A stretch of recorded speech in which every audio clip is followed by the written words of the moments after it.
and welcome back to Life Burst Podcast, where we're going to talk about DJ Lovit today. So the new DJ Lovit's coming out in the Welcome Back Diva set, and I've got two builds for you guys here. The first one I'm not really going to go super into. I just am. It's here. You guys can look at it. You can pause if you want to build this one. This is more or less just an aggro deck. And I think it's okay. I think it's actually probably perfectly acceptable. So if you were like a DJ Lovit stan and you really wanted to rep DJ Lovit, even though there's better red L rigs out there, this one I think would be totally acceptable, and you'll get wins with it. So I don't think it's a bad deck in the slightest, but I don't think it's inspired or anything super new either. Let's just talk about DJ Lovit as a L rig real quick. DJ Lovit third verse has the level 3 red L rig that is card jockey for what it's worth. I don't think you need to use it in a card jockey deck, but I suppose you could as well. It is got an auto at the end of your turn. If there are 3 or more cards in your opponent's Ener zone, your opponent puts 1 card from their Ener zone into the trash. Your enter ability is your opponent puts 1 card from their Ener zone into the trash. And then the action, once a game ability, is target one of your red Signy on your field and it gains double crush until end of turn. So these are actually pretty good. Historically what we found is that red has access to so much Ener burn in the main deck that you don't need to run Ener burn in your Elrig deck.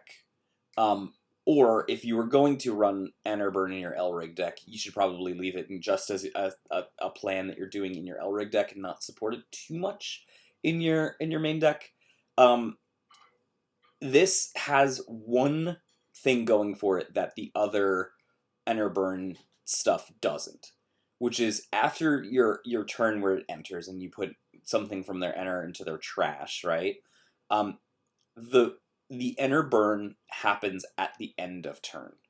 And that is different in the fact that it's different that it can't be xenoclustered away, it can't be really dealt with, and it also allows you, if you're going at a slower pace, right, and not necessarily that's something you should be doing, but if you're going at a slower pace, right, and you're only maybe getting in 1 or 2 damage a turn, that can get rid of the Ener that is caused by the damage. So if you're Ener starving them, for example, the most interesting thing that you can do with DJ Lovit is it erases your L-Rig attack damage, right? So if you were only doing your L-Rig attack every turn, by Ener burning them at the end of turn, you get rid of the the damage that your L-Rig causes, right, as Ener. I find that's the most interesting thing that DJ Lovit can do.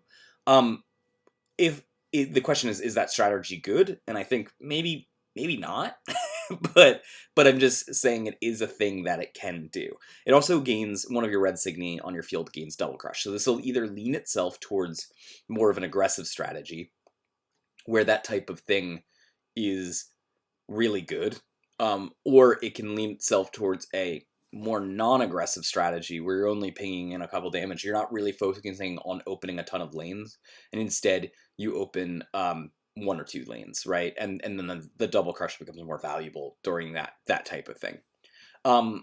So here's the deck that I made that's just sort of more of an aggressive deck. Literally all these cards are here to basically push aggro. The only thing that's like worth mentioning is that's different than what a normal aggro deck would be, is it has Entwined Supremacy, which does a really good Glory Grow impression, being that when your Elrig attacks, you just crush a Life Cloth, and you can pay 2 to make sure that Life Cloth effect doesn't activate. Outside of that, we're playing some stuff like Phoenix, because with Phoenix you're guaranteed to always basically draw 2 cards, or draw a card off of Phoenix's effect, so it's pretty reliable here to draw a card. And then outside of that, we're also running stuff like Remember.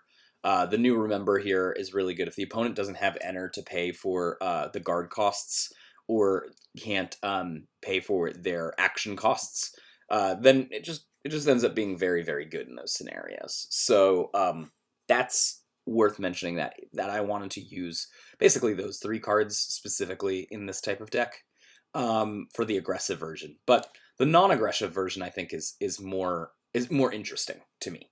And so what I did with this deck is it's actually a red-white control deck, which you don't really see in Wixoss at all. But all of the choices here are kind of made towards that control element. So if we just talk about the main Elrig deck here, I guess the Elrig deck, not the main deck, we've got Tamago Beating, which is Ener depriving, right? So you put the level 1 Signy on your opponent's field to the bottom of the deck. This card has been popping up more and more and more in my lists just because it's very, very strong to Ener deprive early game and still get your damage in. And then I've got Jetstick, which is, you know, pretty par for the course here at the top end. The interesting one here is I'm also running Nova Mute and Nova Supernova. And Nova Mute is just some early game disruption. As the game is becoming more and more having things that you might want to disrupt turn 1 or 2, Nova Mute actually becomes more valuable in those scenarios. But I like it because we're going to be playing a very non-interactive level 2 in Nova Supernova. By putting Supernova into the deck, we actually free ourselves from having to play a lot of lane opening. Supernova is just one of those ones where I will randomly play it in some of my brews, and people will want to reread the card again because they'll be like, that doesn't seem right. For Ener, return all Signy on your opponent's field to their hand. This is an awesome option, especially it goes nice paired with the fact that DJ Lovit's once a game is that it can do Double Crush, and often people will be thinking that you're going to be playing the Nova that basically closes down 2 lanes by doing a removal and putting something out, or is turning off 2 assassins or something. So often they just won't know that Supernova's hanging out in your back ready to be a helpful win condition, right? And that's one of the things, right? We're more of a control deck than we are a aggro deck, so this is more of a win condition, right? You don't need to pull this out on turn 2. This can be a turn 4 play. And so you can just sort of wait for it. Go to the top. We're sort of double downing on our Ener burning, and I like the idea that we can get ourselves Remember with this, or a specific Silver Bullet if we might want to go with that instead. Something like Mars, for example, ends up being very good as a Silver Bullet as well. But yeah, it pairs nicely with the Ener burn to sort of make sure they don't have the ability to do assists on the turn that we're gonna sort of try to win the game. The last one is Peeping Future. So Peeping Future is a little bit weird. It costs a blue here, but we have 6 blues, so we should theoretically be able to afford it. And it's a Dream Team effect, which is we can target 1 level 3 Elrig on our field and gains the following till end of turn. Auto, when this Elrig attacks, your opponent reveals their hand, right? And you can discard 1 card from it. Doesn't say it has to be a non-guard card, by the way, so it can be a guard. During your opponent's next up phase, the Elrig does not up unless they pay 3. So we're not going to let them have 3, right? So it's since we're Ener depriving them, they aren't going to have 3. They're not going to be able to up. If you told me that there was a card that allowed you to discard a card from your opponent's hand, any card from the opponent's hand, and also discard a guard, would give me a guard, excuse me, I'd be thrilled to play it. So this is one of the few decks where I think Peeping Future actually is better than not. If you really took that bottom part out, that unless the opponent pays 3 and just know that they can't pay 3, this card's fantastic. So I would consider that as a good way to get myself into a little bit of a later game, even with only having one way to block damage and really 2 ways to block damage early on. So moving into the main deck, we have Hakat here. The deck needs consistency, and it also needs some blue. Hakat is the way to go for that kind of thing. So we'll be good on that front to try to be able to find our specific cards that we're going to be trying to end this game with. You'll see that we have Rubelite, and we haven't seen Rubelite in a long, long time, almost not till since set 2. But that's because Rubelite shines in a more of a control deck, and there hasn't been a red control deck. And I think if we ever find a red control deck, you'll end up seeing this card being pretty much a 4 of. Whenever this Signy becomes the target of an effect of your opponent's Signy, you can banish that Signy, right? So the good thing with this is that it punishes souls. It punishes a lot of red removal. Yes, they can assassin through it, and then they can do something else. You know, like it's sad that that's something that is a way around it. It's not exactly Exia level good, but it is very, very good. And you might be thinking, you might be looking at this and saying like, well, where's the Exia?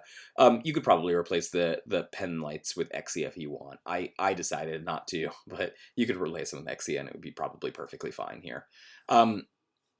So the last roundouts of our level 1s are going to be Typo.